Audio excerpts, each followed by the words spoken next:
Friends, colleagues, fellow authors, I wanted to discuss a topic crucial to all creators, copyright protection. As you pour your heart and soul into your writing, it's easy to forget the legal landscape surrounding your intellectual property.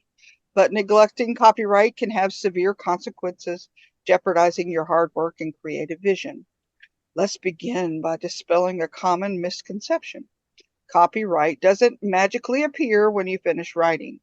As R.L. Brewer points out in her article for Writer's Digest, copywriting your story before submitting to agents and editors is not just a recommendation, it's a fundamental step. Without proper registration with the U.S. Copyright Office, as outlined in the official website, your legal claim to your work remains incomplete.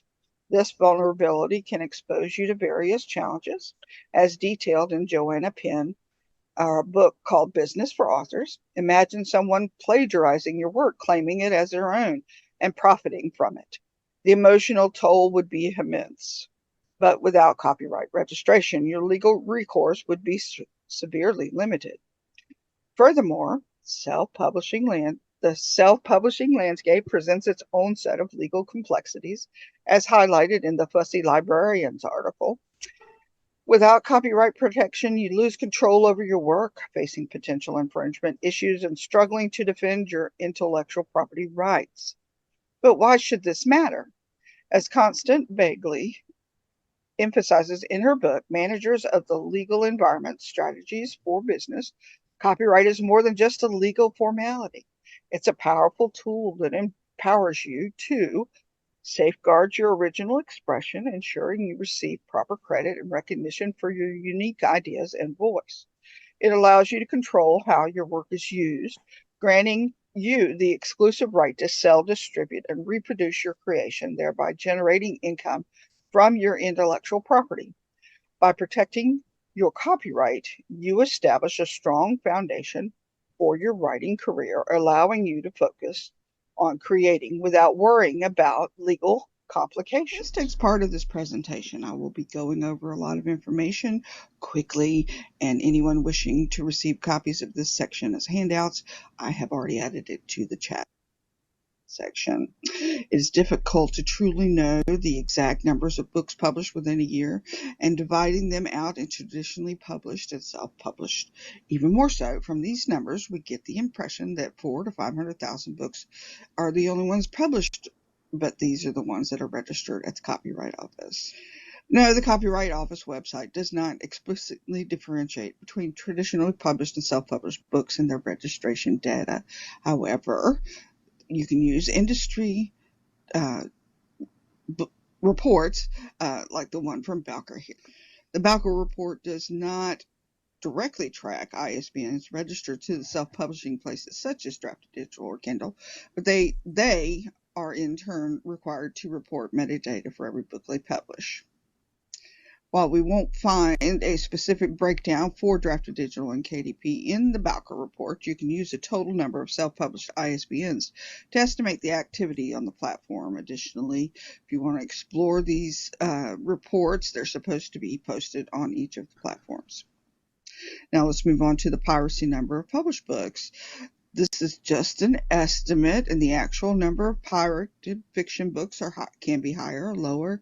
These estimations vary based on the region, genre, and accessibility of legitimate channels, and piracy rates fluctuate over time and are influenced by various factors. For more information about what types of reports are being generated about piracy, you can visit these websites, and each of them produces reports yearly. Now, as to the actual number of cases being brought about piracy, we have even more trouble getting those numbers because the cases you have to follow those through. But with the Copyright Alliance, the U.S. Copy Report, and the industry reports offered by Authors Guild and the American Publishers Association, you can get a better estimate. While the precise numbers of lawsuits involving pirated books remain elusive, it's clear that legal action is only one aspect of addressing piracy. It is needs a multifaceted approach, and including informing the authors of their rights and responsibilities. The Copyright Claims Board, which is a small claims division of the U.S. Copyright Office, has released several reports since its inception in 2021, and they have an average information about the number of cases brought over and won. There are some key findings for these reports. As of September 30th, 2023, the CCB has received over 1,000 cases. The most common types of cases filed are copyright infringement, and the average number of damages awards is approximately $5,000, and the average time to get those claims through is about 4 months. It's still early to draw any firm conclusions about the effectiveness of the CCB, but it is there and it is available. Unlock the benefits of the Copyright Office and have access to the Copyright Claims Board if you need it. Register your book prior to publication for the low fee of anywhere from $45 to $55. They do give you a grace period of 90 days after publication. However, if your book is pirated between the time it's published and that 90-day period, you lose all rights. Of copyright registration is surprisingly accessible and straightforward. The U.S. Copyright Office offers a user-friendly online portal and a dedicated team to assist you every step of the way.